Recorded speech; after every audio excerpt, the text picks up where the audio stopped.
Okay, I think we'll now start. There's a few more joining, but we've got quite a lot of content this evening, and we're conscious we want to leave some time for chat at the end, any questions. So we will pick up all the questions at the end of the presentation if you can put them in the chat box, questions box. So tonight it's myself, Lizzy, Lloyd and Louise Dean who will be presenting this pension seminar from an accountant's point of view. We are both partners at Larkin Gowan. Some of you will know us, some of you may be more familiar with our other medical partner, Andrew Burwood.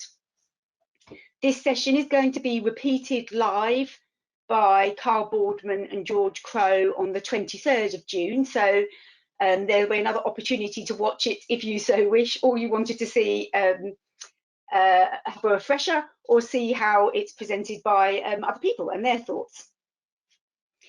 We're conscious that NHS pension still remains a very hot topic, and there'll be a number of you who may be coming up to or thinking about retirement, and we plan to put on a further presentation on the 8th of July with financial advisors, predominantly with them leading on it, talking about the things to think about as you come up to retirement and taking your benefits.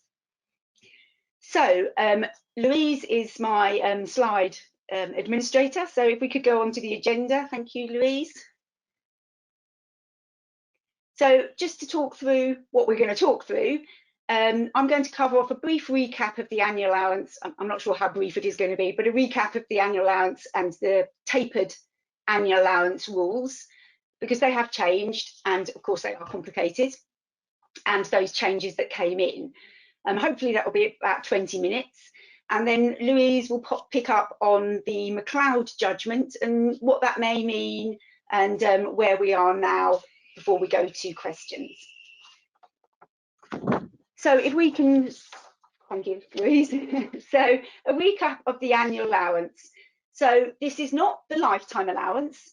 The lifetime allowance is the value of your pot, your pension pots, pot or pots, at the time you draw them down. And we're not going to really cover that tonight. You probably have all seen in the budget and maybe some news that came out in the medical press regarding that lifetime allowance being frozen at just over £1 million. And that may concern you, but we're not going to really talk about that at the moment. And if you are above the lifetime allowance now, that doesn't necessarily mean you have to take any action, because it's the value of those pension benefits that you crystallise when you draw down the pension that's compared to the lifetime allowance. And obviously with the NHS Pension Scheme, if you draw down the pension early, the pension is reduced, so it reduces the lifetime allowance sum. You can give up pension to lump sum, which again changes the value. So just because you feel like your pot may be full, speak to a financial advisor, of course, but that may not mean you necessarily need to take any action. And that is just a one-off tax position as at the time you draw those pension benefits. Whereas the annual allowance, as the name suggests, is an annual check and an annual tax charge. So there's a lot of sort of phrases, sort of annual allowance, pension input amounts, pension savings, and some of the terminology is all the same really. But the government allow all individuals, except, obviously I'll come to the except in a moment, to have an annual allowance figure of £40,000. So that is an annual amount that you're allowed to save into your pension. So if you were paying into a private pension alone, that would be the annual amount you can put in if you weren't a higher earner, before you have to face any potential tax charges.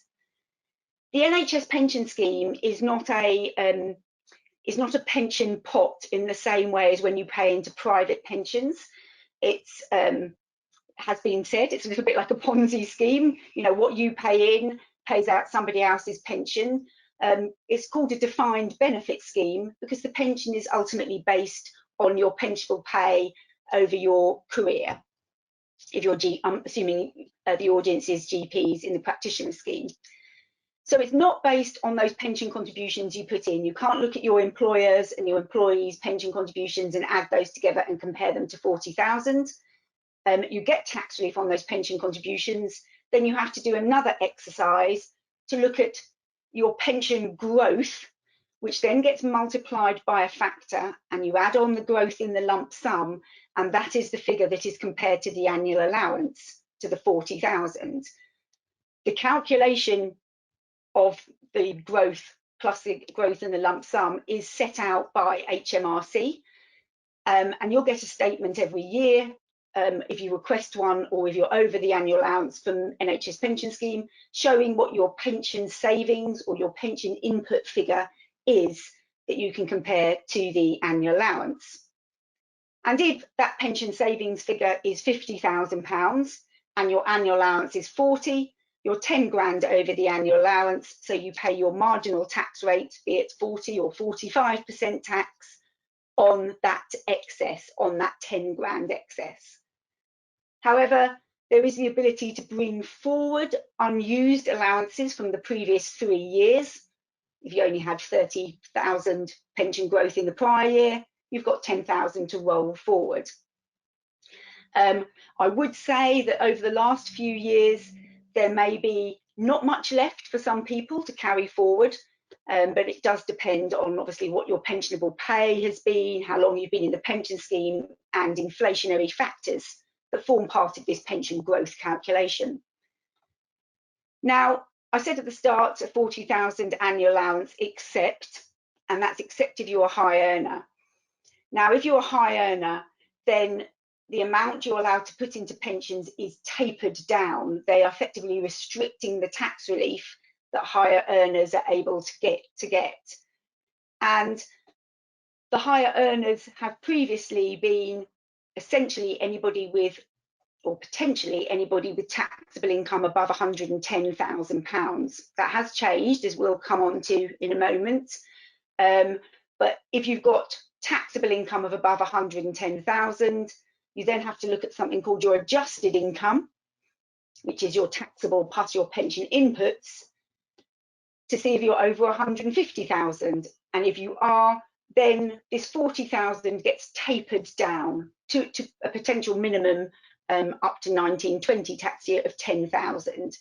So quite quickly, if you've got taxable income of above 110,000 in the past, you can get hit with a large annual allowance tax charge, as many of you probably have. What do you do if you have a tax charge? Well, you either pay it or you do what's called a scheme pay election. So a scheme pay election is where you are asking the pensions agency to pay the tax for you. They settle it to HMRC. You've got your pension, and then you've got your debt to NHS Pensions Agency, because they haven't just settled the tax out of the goodness of their heart.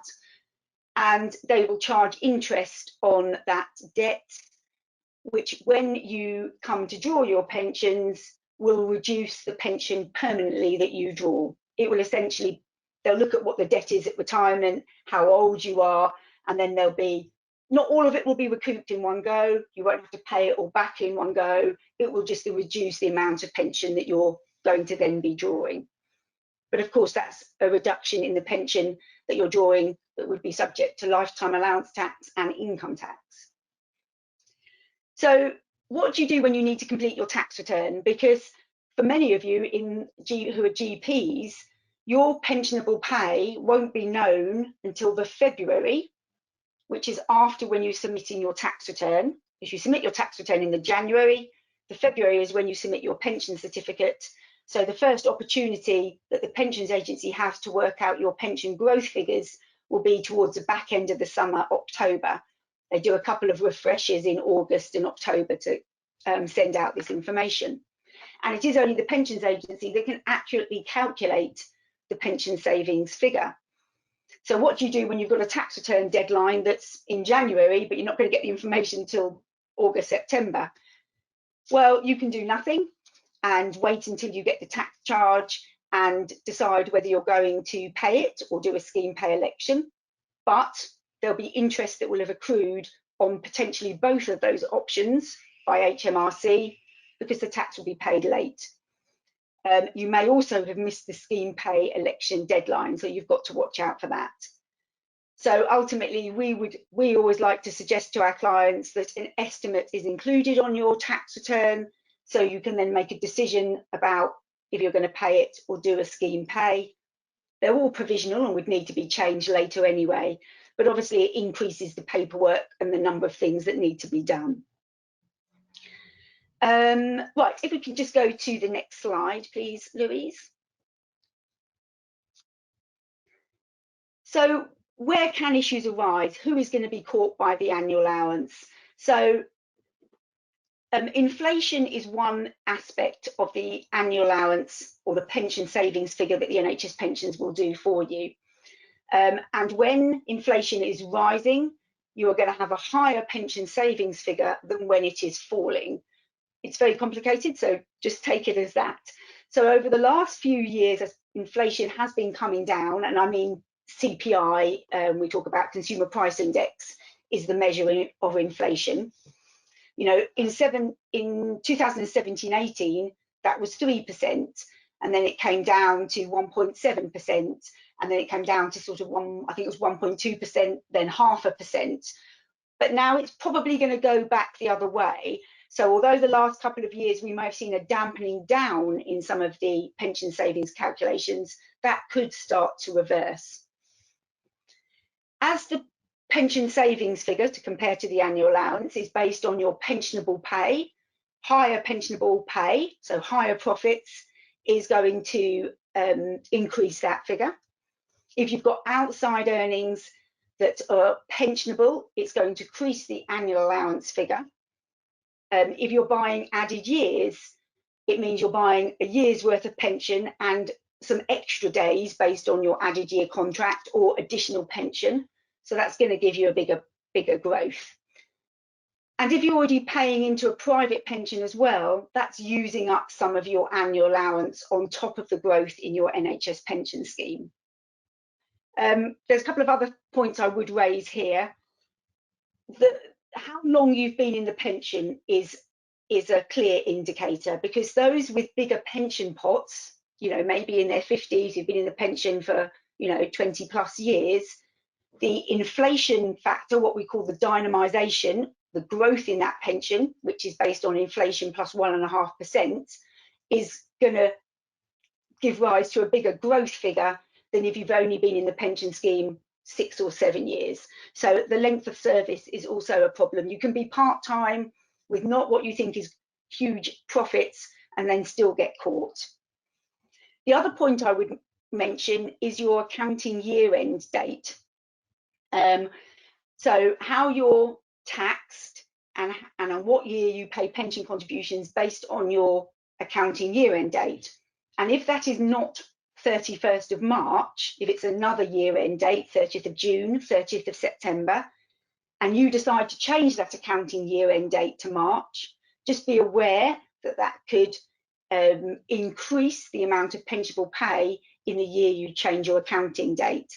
And also, if you come out of the pension scheme and you've got a non-March year end, that could also give rise to a higher than expected pension savings figure.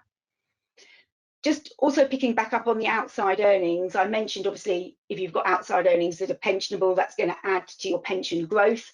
That could be not just working in other NHS organisations, which has GP practitioner pay, but it could be a CCG position, which may be a separate part of the pension scheme. It could be a health education position. It could maybe be a clinical director position that is pensionable if you're part of a PCN. Right, if we could just pop to the next slide. So what's changed? I mentioned about the tapering, that up until 1920, the tapering was £110,000. That has now changed, which we'll come on to on the next slide. But for 1920, we had a very special year. They were aware that a lot of people were leaving the scheme or reducing their amount of time they were working to reduce their pensionable pay and reduce this annual allowance tax charge. It was particularly escalated when a lot of hospital consultants stopped doing overtime, even though we'd been raising it about GP practitioners for years. So what they said is, right, we're going to solve this, and we'll come on to what they did in a moment. But for 1920, we haven't solved it. So if you have an annual allowance charge or had an annual allowance tax charge for 1920, then if you elected not to pay it and for the scheme to pick it up under this scheme pays election, then you could complete what's called a compensation application form, which means in retirement, your pension would still be reduced because of the scheme pay election, but there would be a compensation payment made to compensate you, so you weren't worse off.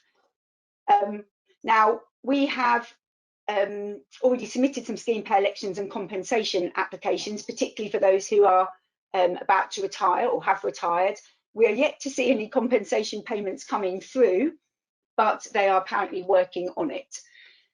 And for 1920, the deadline for the scheme pay election is extended to March 2022, which is the same date that you have to put in your compensation form.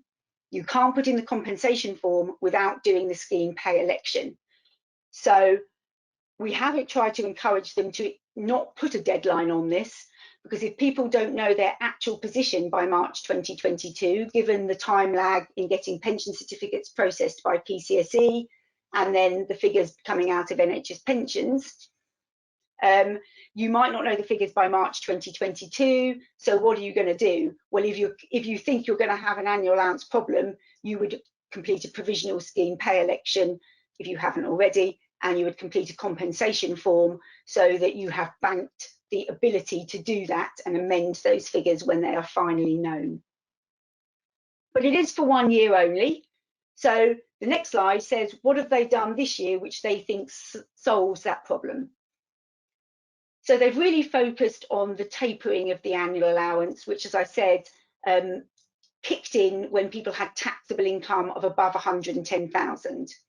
Now, taxable income is your partnership profits, your sole trade profits, less your pension contributions, any outside income, even if it's pensionable or not. So you've got a buy-to-let property or you've got bank interest, all of that gets added together when we look at the 110,000.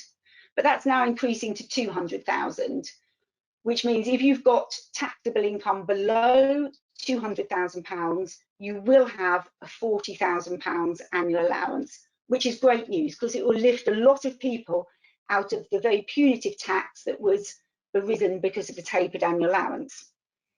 So as we said at bullet point 3, you are more likely to retain your full £40,000 annual allowance, depending on your own situation and earnings.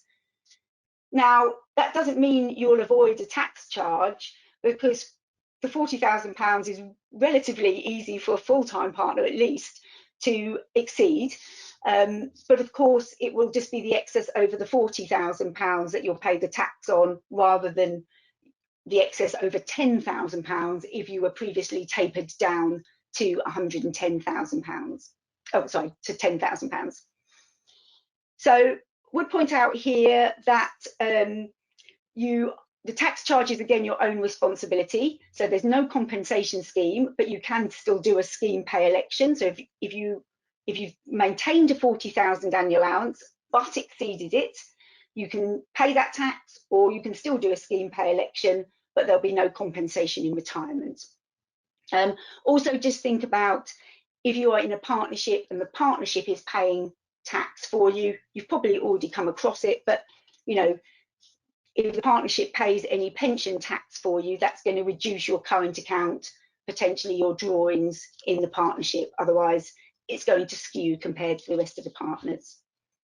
And just a reminder there that the lifetime allowance limit is frozen, as I said at the start. So on to my final slide. Mitigation of annual allowance tax charges. Now, I should definitely say here that we are not financial advisors. We cannot give you financial advice. So any of these bullet points on here, if you are thinking about any of these, you must take your own professional financial advice, because ultimately it's going to affect, yes, it's going to affect potentially your pension tax charge, but it's also going to affect your pension growth, the pension you will have in retirement. So yeah, reducing pensionable pay. You know, that's what we're saying about why the government has changed some of these rules, because, you know, if you were working full time with the tapering starting at 110,000 of taxable income, people were caught. So people dropped down sessions. Again, if you've got a non-March year end, you've got to watch what the other implications of that are. Taxable income is an interesting one, because this may be something that's more easy for you to do. If your practice income less your pension contributions is below 200,000 going forward, but you've got some buy-to-let income, or you've got some interest or some dividends, you know, look at those, particularly if you're married, to see if any of those can be moved to a spouse, to get your income, your taxable income, below £200,000 and avoid being tapered and having the annual allowance tax charge. The other thing that you might be able to do to reduce taxable income is bring forward some expenditure before the year end. If you're thinking about buying a new car, and you've got a 31st of March year end, oh well, let's say the 30th of June, as that's coming up. So if you're thinking, if you've got a 30th of June accounting year end, and you're thinking, I might like a new car or a new doctor's bag, or there's this course I really want to go on, you know, if you do it in July, you're going to wait another year for the tax relief and the effects on your pension. So, you know, maybe bring forward some expenditure so it's in the current accounting year end. And obviously make sure you're claiming everything on your personal expenses.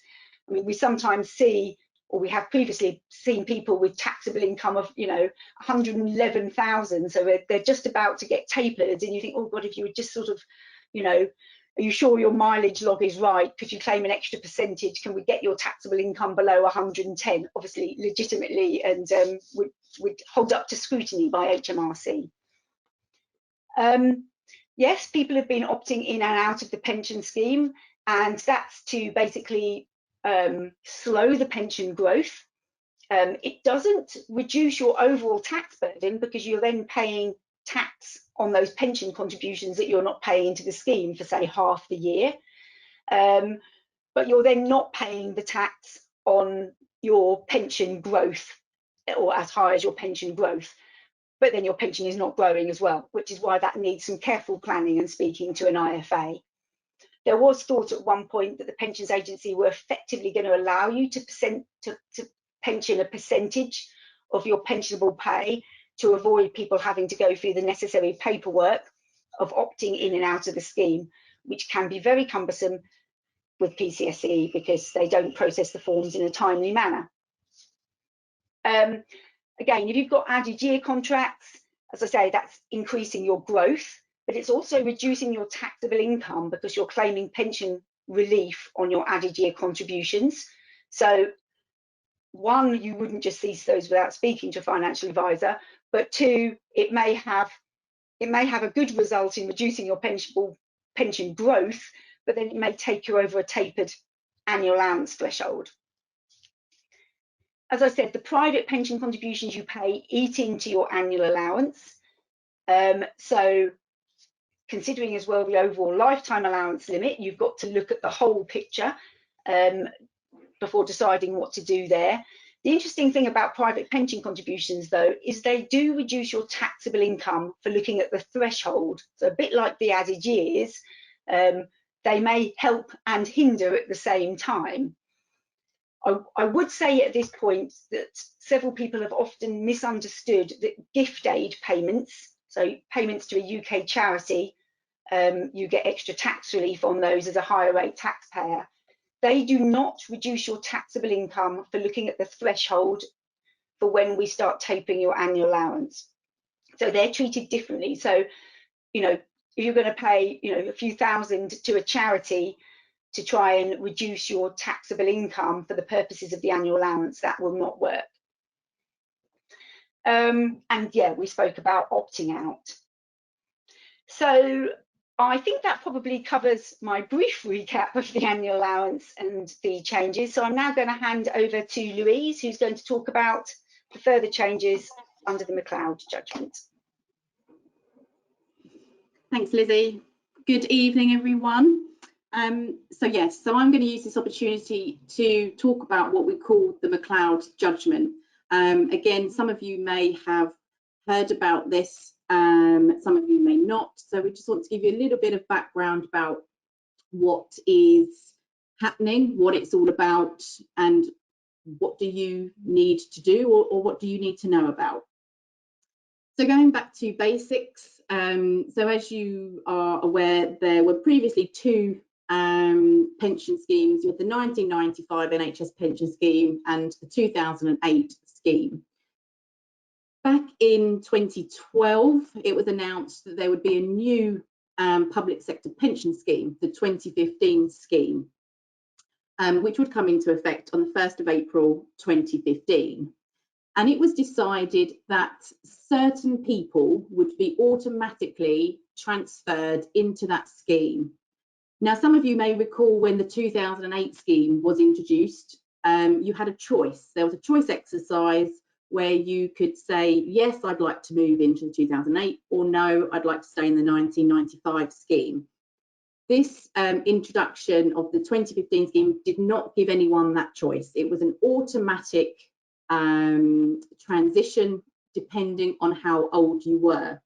So generally anyone who was within 10 years of retirement in 2012 did not transfer across. They were fully protected. And then anyone between 10 and just over 13 years away from retirement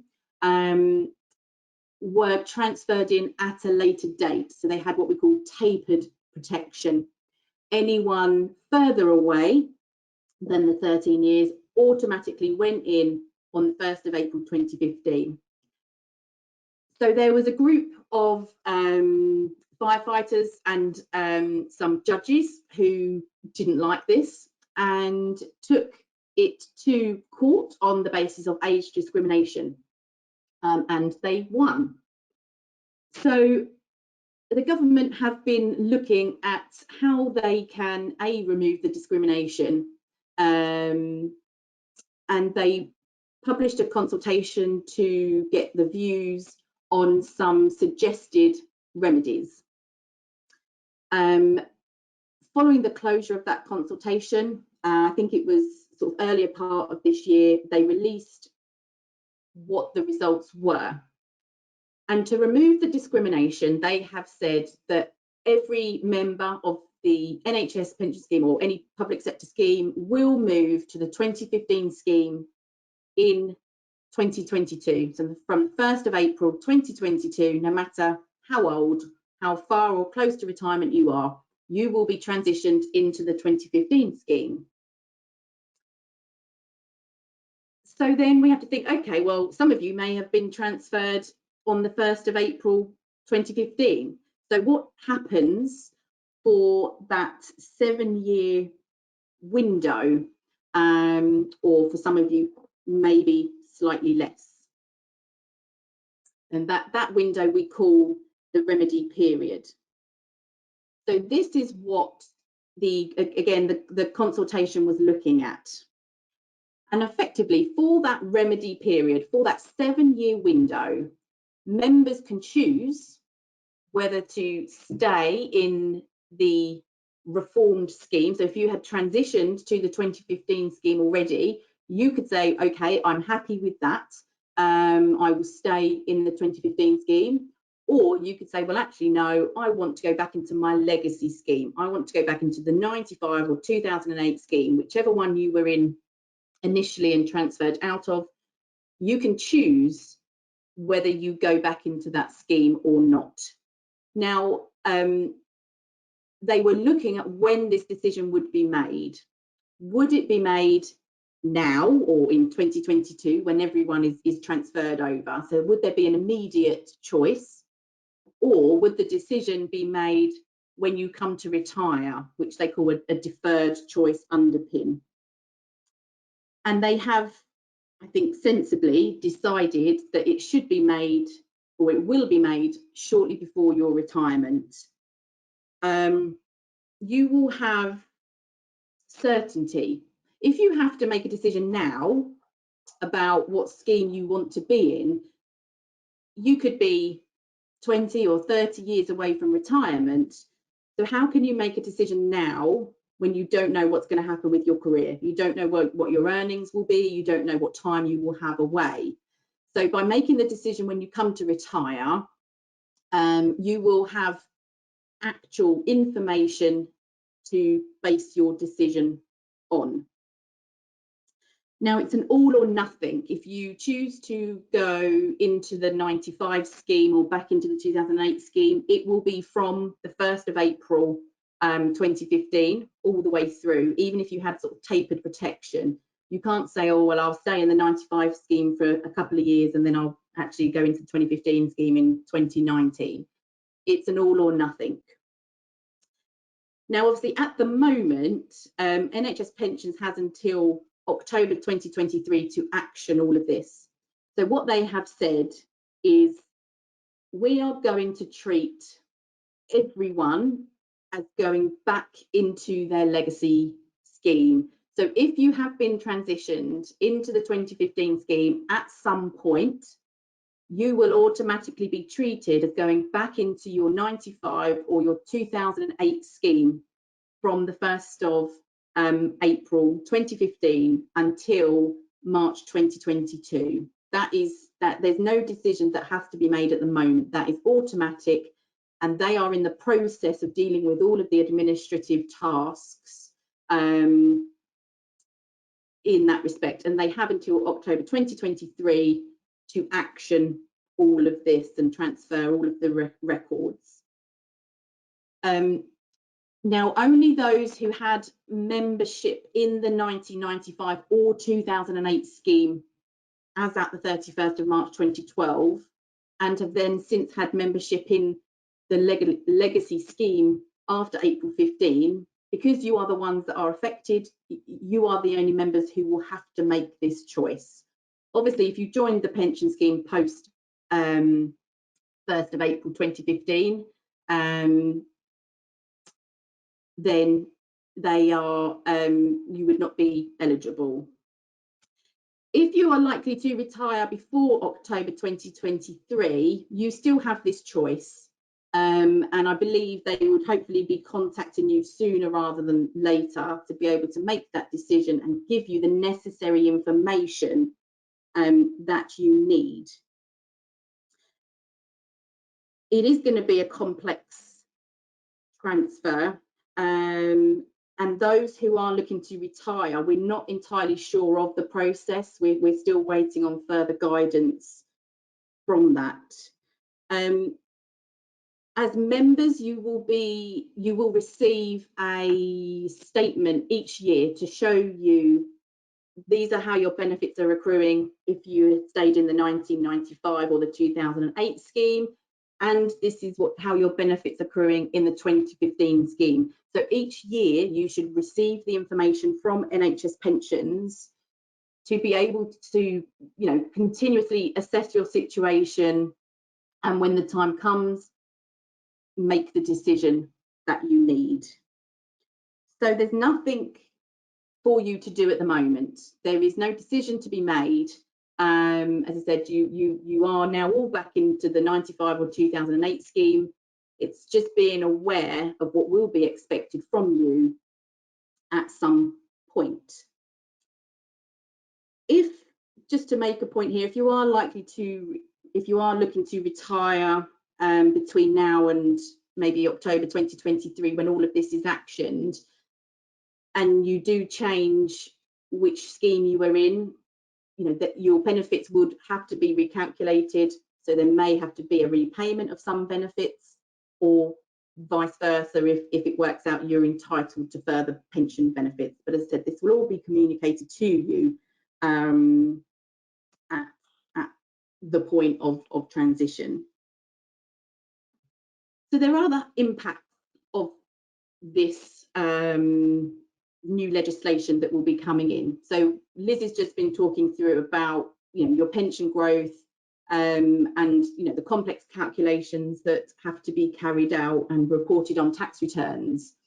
They will all have to be recalculated, because for many of you, we will have looked at your growth in the 1995 or 2008 scheme and the growth in the 2015 scheme. They have separate benefits attached to them, separate calculations. So they will all have to be recalculated based on the transition back into the remedy scheme for that 7-year period, which could mean there are changes to the tax charges. So if your annual allowance tax charge is lower, you are entitled to a refund, or if you have done a scheme pays, that would need to be amended along with the tax return. So you shouldn't be out of pocket if your decision does lead to a reduction in your pension growth.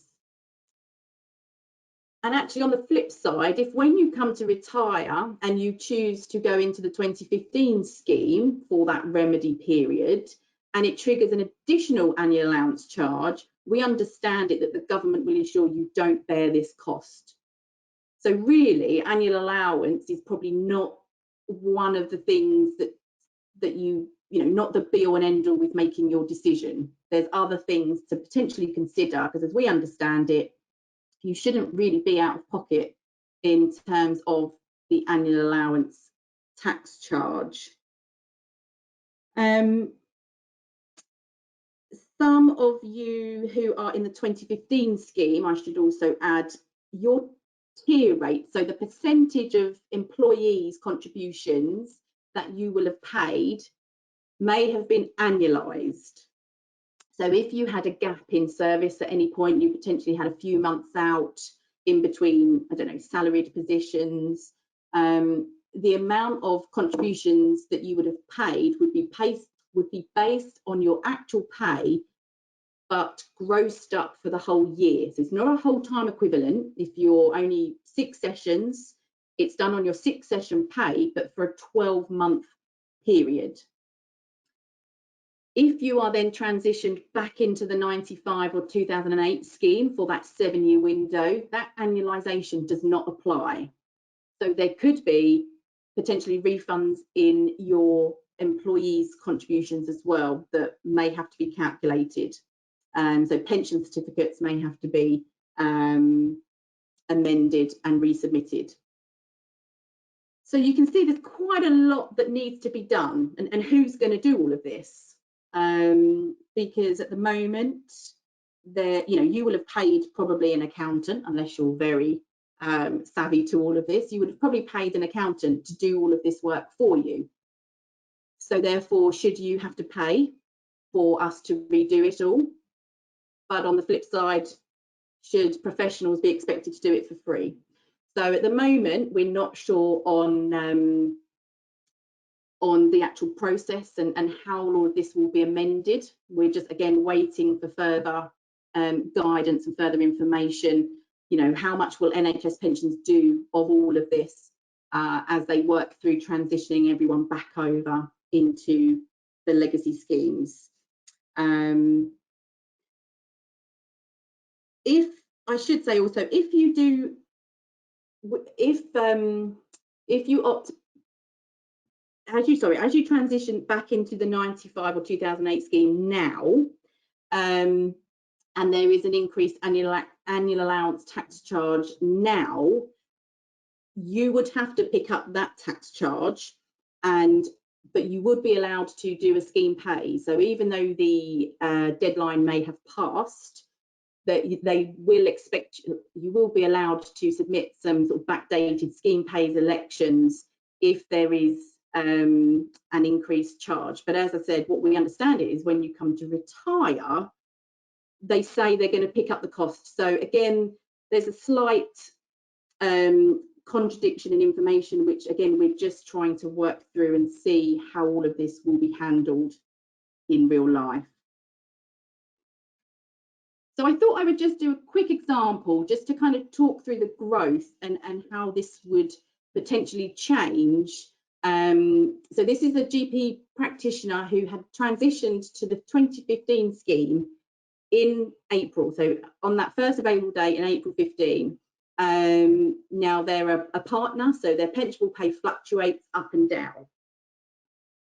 So we can see there that the growth, the third column in, the growth if there's no change to the legislation, if they stay in the 2015 scheme, or then the growth if they actually went back into their legacy schemes, if they went into the 95 or the 2008 scheme.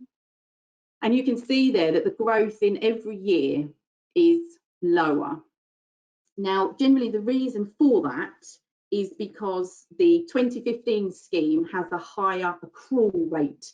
So the amount of pension you earn per pound of pensionable pay is increased in the 2015 scheme, but you don't get a lump sum and you have to wait longer to draw it without a reduction for early retirement. So it might look great in terms of annual allowance, but you have to then look at the impact on the pension benefits. And as Lizzy said, we're not financial advisors. We can certainly look at figures, and some people have asked us to do comparisons, but as I said, there's not really anything to do at the moment. So don't sort of just come at this from the annual allowance side of things. You need to think about when it is you want to retire, because obviously with the 95 or the 2008 scheme, they have earlier normal pension ages compared to the 2015 scheme, although 2008 is still later than the 95 scheme. The 2008 has no lump sum, the 95 does have an automatic lump sum. So it's very much looking at your personal situations and how it affects you personally. So yeah, look at what the benefits are. So as I said, you'll get the statement each year from the pensions agency to show you what your benefits would be. What is the lump sum associated with that? If you want a lump sum, are you willing to give up some of your pension, or are you happy with the automatic one in the 95 scheme? When is the normal retirement age? And how does that fit in with your retirement plans? And I said, have a look at the annual allowance implications. But as I said, I think the first three are the really important ones. And get financial advice, because this is all very much part of your retirement planning. And as Lizzy said, we can't take that step. We can certainly number crunch, but the financial advisors would really be able to drill down into your personal circumstances. What other assets do you have outside of your pensionable pay? So I think that is everything that I kind of wanted to cover in terms of the McCloud judgment. So I will throw it open to any questions, but I think at the moment we only have one. Now, whether that is because we've explained everything so amazingly well, or you're actually just all completely bamboozled with what we've spoken about. Okay, so the question is there any update with those of us who took measures to reduce the impacts of pensions, e.g. you bought cars? Can the individuals claim compensation, as they may not have taken the same measures if they could have stayed in the 95 scheme? And I think this could be things like, some people cancelled adages, opted in, opted out. I think that's something that's potentially still being looked at.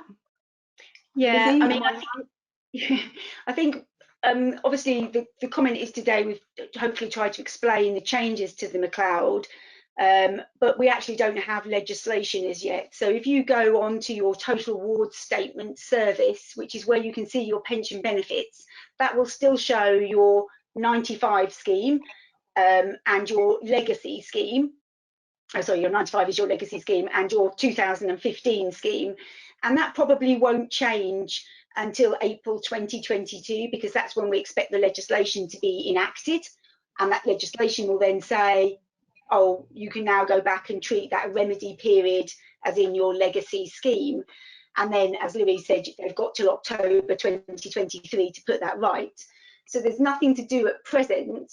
And what the consultation says is something along the lines of members will be compensated, but it doesn't specifically say people won't have to pay an annual allowance tax charge.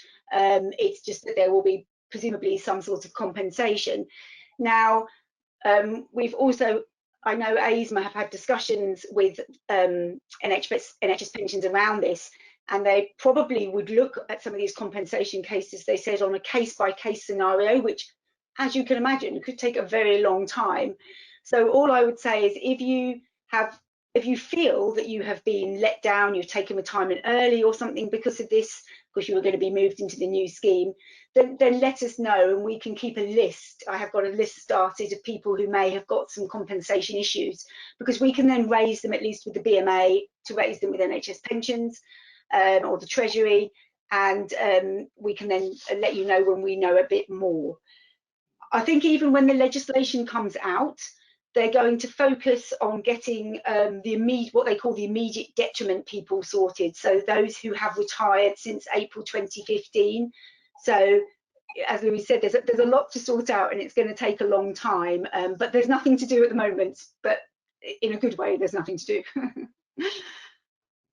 Okay.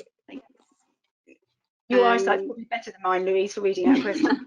So question 2, sorry, it's on another screen, so I'm just looking.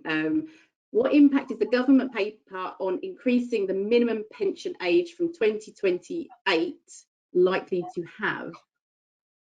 I suppose the main impact, now the 2015 scheme is linked to your state pension age. So any increase in that is then likely to have an impact on the membership in the 2015 scheme. Now, obviously that may have an impact on your decision making. You know, some people think, okay, well, I'm quite happy to work till 67 or 68, but if it starts to creep up towards, you know, 70 or beyond, again, it's how does that being a part of that pension scheme and having to wait until an increased state pension age, how does that fit in with your retirement plans? Because the earlier you take your pension, obviously you will lose some of it because it's in payment for a longer period of time, and on average it's about 5% per year, but that's a very broad brush figure. So again, it's speaking to a financial advisor really on how that sits with your plans. Now, this is again another bonus of having this deferred choice, because when you come to draw your pension and make the decision about which scheme you are in, if you know, well, actually it was 68, I've now got to work till I'm 70, that will help you make your decision potentially about whether you would have wanted to go back into the 95 scheme, so you've got increased benefits built up for that 7-year window that you can take at age 60 or potentially 65 if it's the 2008 scheme. So that's again why it kind of backs up their decision for building in this deferred choice. I think it basically depends how long you think you're going to live for. Yeah, everyone is different, aren't they? They have different outlooks on life and retirement. I think hopefully that helps. Okay, I have not been receiving any annual NHS statements. How do I get this sorted? Now, NHS pensions should send them out automatically if you are over the 40,000 standard annual allowance limit. So that if you don't get one, don't assume that you're okay, because it might be that you are tapered, and so you're over your taper but maybe below the 40,000 and you wouldn't therefore know. You can ring NHS Pensions and ask them over the phone for your growth figures, or if you are a client of ours, we would always have an authority in place. So if you have another accountant, they can put an authority in place, so they can liaise with NHS Pensions on your behalf. quite often they will say we can't give you the figures beyond such and such a date because there's outstanding information from PCSE. So it could be if there's missing type 2 or missing pension certificates that haven't been processed by PCSE or haven't been submitted, that will impact on being able to get the growth figures from NHS pensions. But as I said, certainly there is a generic number. You can contact NHS pensions and ask them for the figures for as many years as you need. They're unlikely to have anything, or they won't have anything probably after 1920, and they may not even have 1920 because it's not given them enough time since the certificates have been processed. But hopefully that's helpful.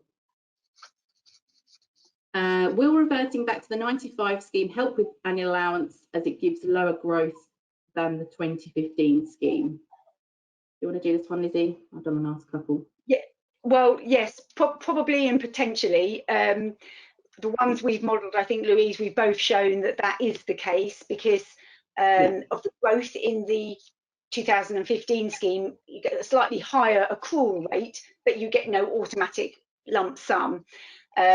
Whereas in the 95 scheme, the growth in the pension is not as much, but you get to draw the pension earlier and you get an automatic lump sum. But that's not going to be a blanket. I can't really say blanket across the board that's going to be the case because everybody's pension is different. There's flexibilities in the pension scheme, depends how much pre-practitioner work you had. But yeah, I guess if it helps with the annual allowance, it means your pension is reduced, but obviously in the 95 scheme, you can take that pension earlier. If you get a higher annual allowance tax charge by reverting back to your legacy scheme, it means the 1995 pension is increased and you can still take it early. So it's got to be a win-win, I think, in a way. Yeah. How can I get the compensation scheme form? So this is available online. So if you just Google NHS compensation application form, there is a web page of theirs sort of dedicated to this. So it gives you some sort of guidance, a kind of step-by-step guide. So essentially, it's quite a simple form that just needs to be signed by you, and then if you're a GP, it will go off to PCSE for them to basically tick a box to say, yes, we agree you are a GP practitioner, and then that would go off to NHS pensions. But as I said, you must make sure you've done your scheme pays before you submit the compensation form, and you've got till 31st of March 2022 for both forms, but just Google NHS compensation application form. If we are in the 95 scheme, in the legacy period, we can retire at 60 with a better pension. Oh, this person has actually left, but I'll answer the question. Or Lizzie, if you want to answer. Sorry, I keep taking over the questions. Lizzie, you want to answer the question? Well, if I cover that and the one above regarding the clarification of the increase in the pension age. So in the 1995 scheme, which has a normal retirement age of 60, you can draw that pension, albeit with actuarial reduction, at 50. If you stay till 60, you have a larger pension, but you're drawing it later than if you take it early and have the actual reduction. So again, it's all around how much money you need in retirement and how long you think you're going to live for, really. Now, the 2008 scheme has a normal, no, the 2015 scheme has a normal retirement age of linked to your state pension age. So if that does increase, as Louise says, then potentially the retirement age of the 2015 scheme will increase as well. The 55 age is relevant to the 2008 scheme because you can draw that at 55. So I think the answer to the question is I can't see it's going to change those legacy schemes because the retirement age and the ability to draw those pensions is linked into those schemes.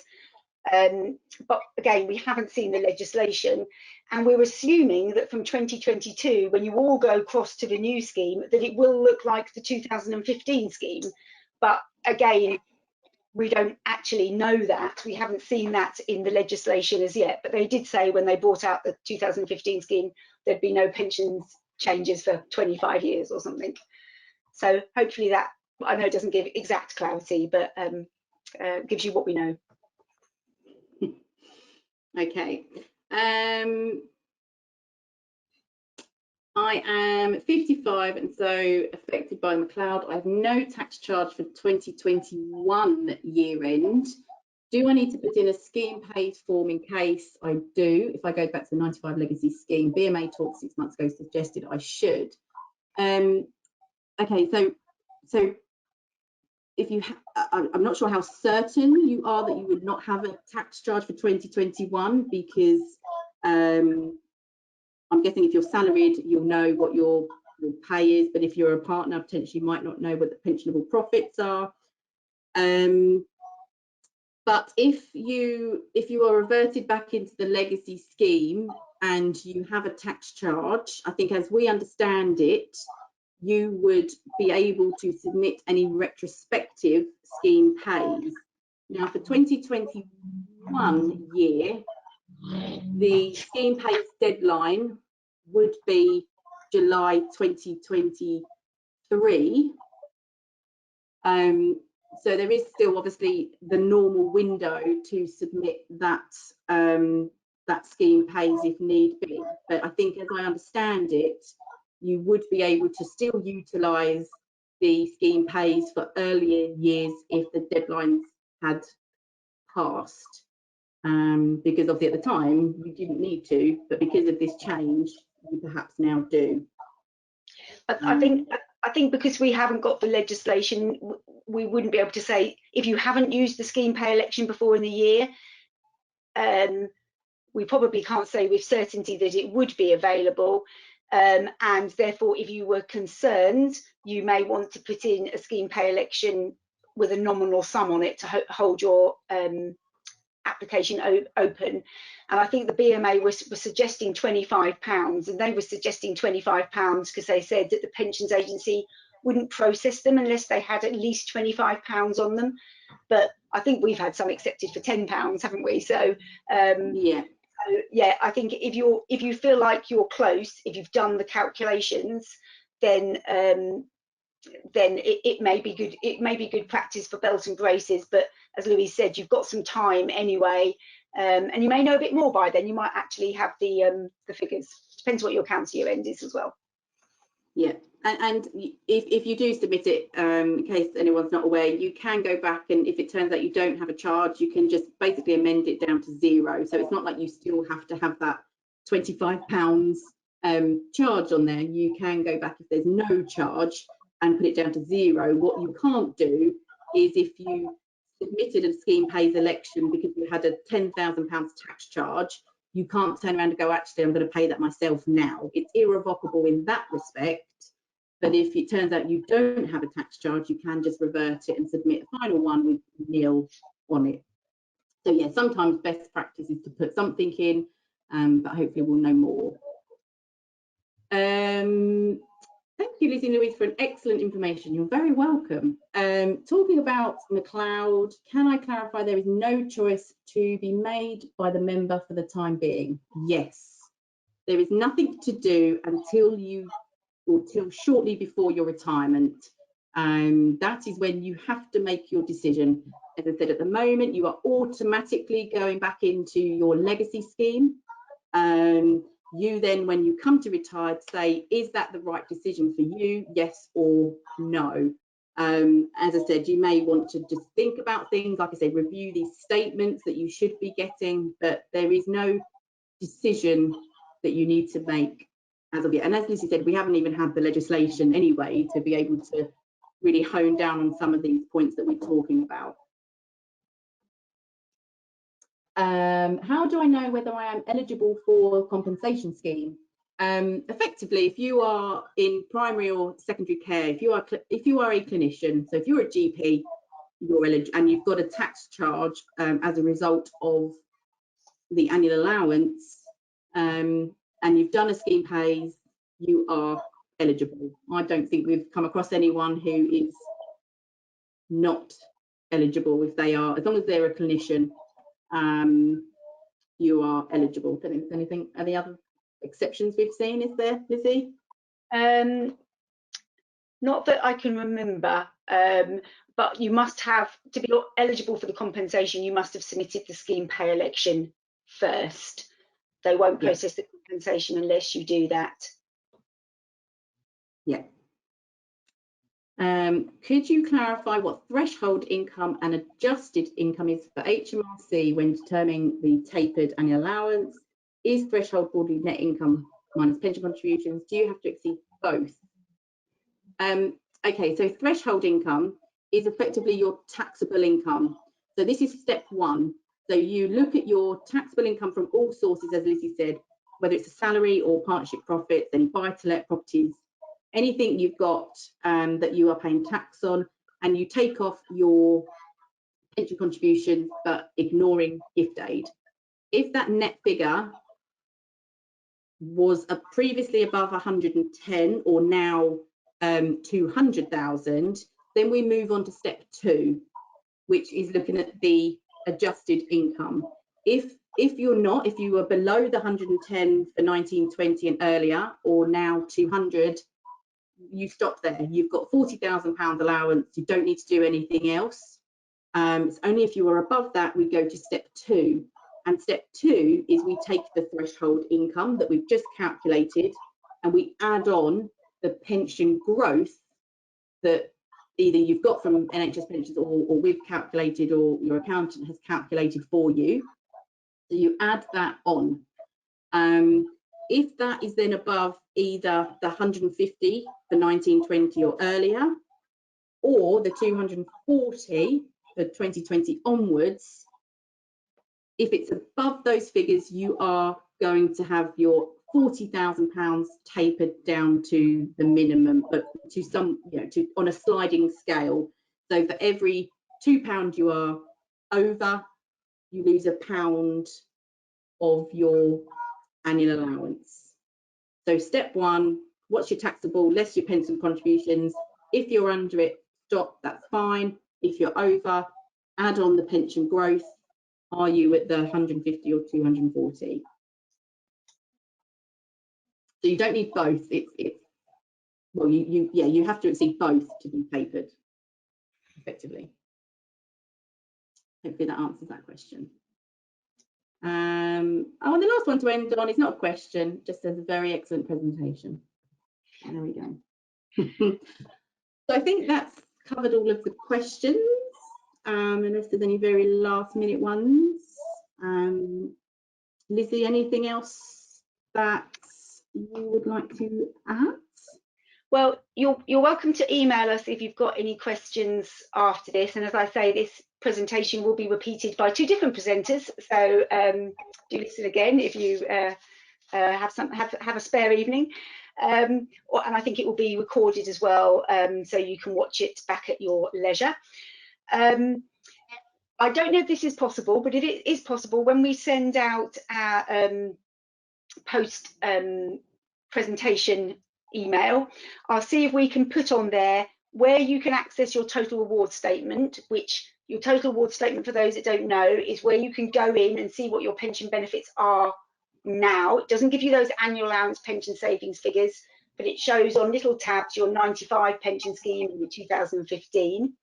We might also be able to put on there the link to the compensation forms and the number to ring for the pension growth figures if you were calling NHS pensions yourself. But I think ultimately it is a fairly complicated area, as you hopefully will have seen tonight. So if there are any questions, then please contact either us or your normal Lark and Gowan person, Andrew, or any of the portfolio holders who can help you. So I think it probably just leaves us to say enjoy the rest of your evening, and thank you for taking the time to listen to us this evening. Yes, thank you very much.